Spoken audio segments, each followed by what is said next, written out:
Hello everyone, welcome back to my new video of the playlist of consumer behavior.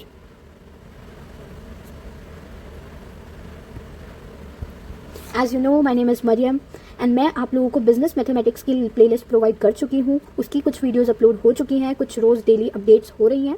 सो आप उसको भी देखें. साथ साथ ही मैंने एक न्यू प्लेलिस्ट लॉन्च करी है of consumer behaviour. That is a subject of BA, BBA, BCom honours. तो इन सब चीज़ों के ये सब्जेक्ट हैं.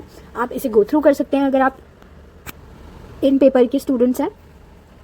So welcome to my new session of consumer behavior in which I will tell you all the related information about consumer behavior. So इसको जानने से पहले सबसे पहले हम जान लेते हैं कि consumer behavior actual में होता क्या है. So consumer behavior को जानने से पहले मैं आपको सबसे पहले एक बात बता दूं. You all must be familiar about consumer. What is consumer? Consumer वो होता है जो goods को consume, goods या services को consume करता है. तो जो कंज्यूम करने वाला होगा वो क्या हो जाएगा, कंज्यूमर हो जाएगा. अब उसका हमें क्या चेक करना है, हमें उसका बिहेवियर देखना है कि उसका बिहेवियर कैसा होता है, वो कैसे बिहेव करता है जब उसे गुड्स और सर्विसेज कंज्यूम करनी होती हैं. तो इसी के बारे में ये पूरा थ्योरेटिकल सब्जेक्ट रहेगा. इसमें कोई भी न्यूमेरिकल नहीं है, पूरा का पूरा थ्योरी बेस्ड है. तो इस थ्योरी चैप्टर में हम अच्छे से पूरा पढ़ेंगे, पूरा डिटेल्ड एनालिसिस करेंगे about consumer behaviour. So without wasting in single minute let's begin with consumer behaviour. Consumer behaviour concept की हम बात कर लेते हैं. कंज्यूमर बिहेवियर का कॉन्सेप्ट, स्कोप और इम्प्लीकेशंस आपको इसमें दिखेंगी. मैं पहले कॉन्सेप्ट बताऊंगी आपको, फिर उसके स्कोप के बारे में डिटेल में एनालिसिस करेंगे और इम्प्लीकेशंस क्या क्या होते हैं कंज्यूमर बिहेवियर के, वो भी हम डिस्कस करेंगे. सो अगर मैं आपको एक माइंड मैप प्रोवाइड करूंगी तो आप उसका डिटेल्ड आंसर खुद से लिख पाएंगे. Did you getting my point? अगर मैं आपको राह दिखा दूंगी तो आप खुद उस राह पर चल पाएंगे. So that is all about consumer behaviour. So हम बात करते हैं कंज्यूमर बिहेवियर की. कॉन्सेप्ट से इसकी शुरू करते हैं. Consumer behaviour refers to the study of how individuals या फिर ग्रुप्स या organisations make decision. So this is a very important thing to remember. Consumer behaviour क्या होता है, ये स्टडी करता है कि कैसे इंडिविजुअल हो गया, ग्रुप हो गया, ऑर्गेनाइजेशन हो गया, वो डिसीजन मेक करते हैं टू सेलेक्ट परचेज. अभी मैंने आपको बताया कि गुड्स एंड सर्विसेज के लिए वो क्या डिसीजन लेंगे, उनका क्या बिहेवियर होगा, उसी को चेक करना, उसी को स्टडी करना, ये कंज्यूमर बिहेवियर है. Purchase, use, dispose of goods and services to satisfy their needs and desires. It encompasses the psychological, social, cultural, economic factors जो भी influence करते हैं buying decision पे. So, इतना आप लोगों को अच्छे से समझ में आ गया होगा कि कॉन्सेप्ट क्या है कंज्यूमर बिहेवियर का. What is the concept of consumer behaviour? तो कंज्यूमर बिहेवियर का सीधा स्ट्रेट फॉरवर्ड कॉन्सेप्ट ये है कि कैसे इंडिविजुअल या ग्रुप या ऑर्गेनाइजेशन डिसीजन मेकिंग करते हैं परचेज करने के लिए या यूज करने के लिए, डिस्पोज करने के लिए गुड्स एंड सर्विसेज को, ताकि वो गुड्स एंड सर्विसेज उनकी नीड्स को और डिजायर्स को सेटिस्फाई कर सके. स्कोप के बारे में इसके बात कर लेते हैं हम. स्कोप ऑफ कंज्यूमर बिहेवियर की अगर मैं बात करूं तो सबसे पहला पॉइंट इसका आता है साइकोलॉजिकल फैक्टर्स. अब साइकोलॉजिकल फैक्टर्स इसके क्या हो सकते हैं? अब कुछ ऐसे फैक्टर्स भी तो होंगे जो वाइड रेंज में अफेक्ट करेंगे इसको.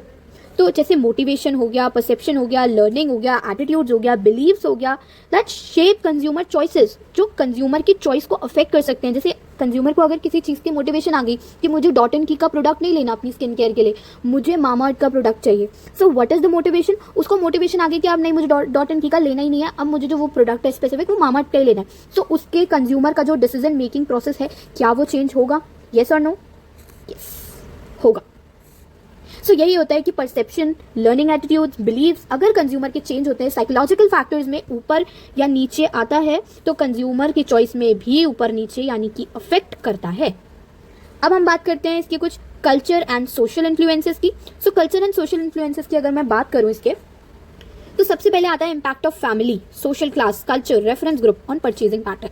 अब देखिए, परचेजिंग पैटर्न ऐसे भी तो अफेक्ट करता है कि आपकी फैमिली, सपोज करिए कि you are interested in buying something, लेकिन आपकी फैमिली आपको अलाउ नहीं करे, आपका सोशल क्लास आपको अलाउ नहीं करे, आपका कल्चर, आपकी कास्ट, आपका रेफरेंस ग्रुप जो भी है जिसको भी आप फॉलो करते हैं, जिस भी आप कल्चर के बिलोंग करते हैं, सपोज करिए कुछ इस्लामिक होंगे, कुछ हिंदुइज्म को बिलोंग करते होंगे, कुछ क्रिश्चियनिटी को बिलोंग करते होंगे, तो क्रिश्चियनिटी वाले जो लोग होंगे, जो क्रिश्चियनिटी कम्युनिटी के होंगे, वो हिंदुइज्म कम्युनिटी की चीजें थोड़ी ना बाय करेंगे. सो this is also a thing. Personal और डेमोग्राफिक फैक्टर्स भी इसके कुछ होते हैं. पर्सनल फैक्टर्स क्या हो सकते हैं? जैसे कि age, gender, income, education, lifestyle. So ये कैसे हो सकता है कि सपोज कर लिए जो 40 ईयर्स वाला एक पर्सन है उसकी चॉइस में और एक 5 ईयर्स या 4 ईयर्स वाले पर्सन की चॉइस में या किड की चॉइस में कितना फर्क होगा? बहुत ज़्यादा फर्क होगा, बहुत ज़्यादा कंज्यूमर की अलग अलग उन कंज्यूमर्स की 40 और 4 ईयर्स वाले या फिर 14 ईयर्स वाले, ये तीनों ही डिफरेंट होंगे एजेस वालों, ये तीनों ही एजेस वाले डिफरेंट चॉइस मेकिंग करते होंगे नहीं करते होंगे? Yes of course. इनकी एजुकेशन लाइफ अलग होगी, इनकी इनकम अलग होगी, इनकी लाइफस्टाइल अलग होगी, तो भी क्या होगा, इनकी डिसीजन मेकिंग पे फर्क पड़ेगा। इकोनॉमिक एनवायरनमेंट की अगर हम बात करें तो the influence of income levels, employment rates, macro economic conditions, तो ये सारी चीजें भी बहुत इफेक्ट करती हैं। दैट इज लाइक किसी की इनकम, पुअर और रिच की बात कर लेते हैं हम, एक साइड है पुअर एंड एक साइड है रिच, इन दोनों की ही कंज्यूमर डिसीजन मेकिंग अलग होगी नहीं होगी? बिल्कुल होगी। सो that is one point. And purchase decision process, purchase decision process की अगर हम बात करें तो stages consumer go through, problem recognisation, information search, evaluation of alternative, purchase, post purchase behaviour. So purchase decision process भी सबकी अलग अलग होती है। हो सकता है किसी की प्रॉब्लम रिकग्नाइजेशन हो, उसके बाद इन्फॉर्मेटिव सर्च हो, उसके बाद एवेल्युएशन ऑल्टरनेटिव्स का, फिर परचेज, पोस्ट परचेज, इन तीनों चीजों, इन चारों चीजों, पांचों चीजों में कुछ ना कुछ अलग हो। सपोज करिए किसी का प्रॉब्लम अलग हो सकता है, किसी की इन्फॉर्मेशन सर्च अलग हो सकती है, ऑल्टरनेटिव्स अलग हो सकते हैं। तो that is the scope of consumer behaviour, कि कहाँ कहाँ कंज्यूमर बिहेवियर का स्कोप जा रहा है। टेक्नोलॉजिकल और डिजिटल इन्फ्लुएंस की अगर हम बात करें तो e commerce, digital marketing, social media, ये सब तो आपको पता ही होंगे, ये भी बहुत ज़्यादा मॉडर्न कंज्यूमर बिहेवियर को अफेक्ट करते हैं। ये भी फैक्टर्स हैं शेपिंग मॉडर्न कंज्यूमर बिहेवियर करने में, ठीक है।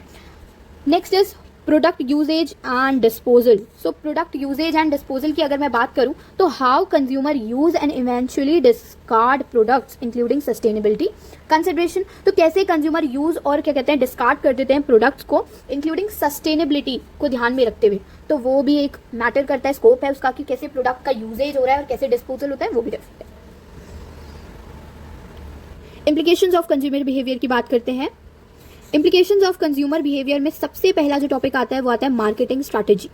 तो अंडरस्टैंड करना कंज्यूमर बिहेवियर को अलाउ करते हैं कंपनीज को कि हम डिज़ाइन करें products, promotional campaigns, pricing strategy, ताकि बेटर कंज्यूमर नीड्स को फुलफिल कर सकें। अब देखिए मार्केटिंग स्ट्रैटेजीज अगर अच्छी तरीके से नहीं बनेंगी, कंज्यूमर के अकॉर्डिंग नहीं बनेंगी, तो क्या होगा, कंज्यूमर उस चीज़ को परचेज नहीं कर पाएगा, कंज्यूमर की नीड्स को ही वो सेटिस्फाई नहीं कर पाएगा, ठीक है। सो मार्केटिंग स्ट्रैटेजी में इसका बहुत बड़ा रोल रहता है। प्रोडक्ट डेवलपमेंट की अगर मैं बात करूं तो insights into preference and usage patterns guide product innovation and design. अगर हमें कंज्यूमर की प्रेफरेंस, लाइक्स एंड डिसलाइक्स पता होंगे तो मार्केटर प्रोडक्ट बनाने में यूजेज पैटर्न को अगर वो जान लेगा तो उसको प्रोडक्ट का इनोवेशन करने में और उसे डिजाइन करने में ईज रहेगा, नहीं रहेगा, बिल्कुल रहेगा। सो that is one thing. And target market identification, analyse करना बिहेवियर ऑल्सो हेल्प करता है सेगमेंट करने में मार्केट को और फोकस करने में स्पेसिफिक कंज्यूमर ग्रुप्स। बहुत सारी शॉप्स आपने देखी होंगी जो स्पेसिफिक जैसे एक शॉप पे सिर्फ स्पोर्ट्स का मिल रहा है, एक शॉप पे सिर्फ ग्रोसरीज मिल रही हैं, एक शॉप पे सिर्फ फ्रेश फूड्स मिल रहे हैं, ETC beauty products and all, ठीक है। सो क्या होता है, ये सब स्पेसिफिक कंज्यूमर्स की जिस नीड में वो लोग जा सकते हैं। स्पोर्ट्स की भी, हॉकी की अलग बन गया, एक उसका अलग बन गया।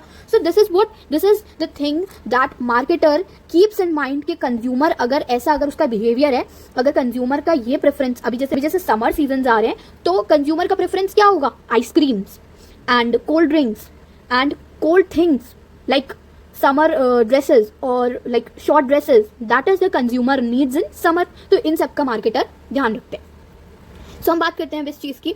एडवर्टाइजिंग एंड कम्युनिकेशन की अगर मैं बात करूं तो इफेक्टिव मैसेजिंग रेसोनेट्स करती है कंज्यूमर मोटिवेशन को, कल्चरल वैल्यूज को, और ये अच्छा होता है। अगर हमें इफेक्टिव मैसेजिंग होगी तो हमें एक एडवर्टाइज करने में, कम्युनिकेट करने में भी अच्छा लगेगा। अगर हमें कंज्यूमर की थिंग्स पता है तो हम उसे एडवर्टाइज करेंगे, उसको कंज्यूमर क्या होगा, एडवर्टाइज करेंगे तो कंज्यूमर ज़्यादा से ज़्यादा उसे बाय करना चाहेगा। सो दैट इज लास्ट चीज इसकी आती है consumer experience. It's into decision making and satisfaction, improve service delivery and customer engagement strategies. तो क्या होता है कि अगर हमें डिसीजन मेकिंग के बारे में पता होता है और सेटिस्फेक्शन अगर हमें पता होता है कंज्यूमर का, तो वो क्या करते हैं, उसे सर्विस डिलीवरी में और कस्टमर एंगेजमेंट स्ट्रैटेजी में भी वो वर्क करता है।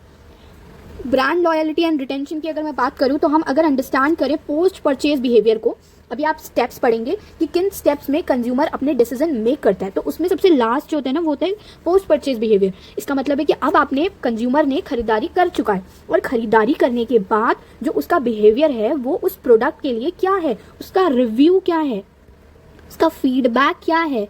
तो that is the main thing में डिसीजन क्या है उस प्रोडक्ट के लिए। ये हेल्प करता है कंपनीज को कि वो बिल्ड करें long term relationship with consumer. अगर एक बार कंज्यूमर ने लाइक्स एंड डिसलाइक्स अपने बताए और कंपनी ने उस पर काम किया तो उससे क्या होगा, एक लॉन्ग टर्म लॉयलिटी और एक रिटेंशन बना रहेगा कंज्यूमर का।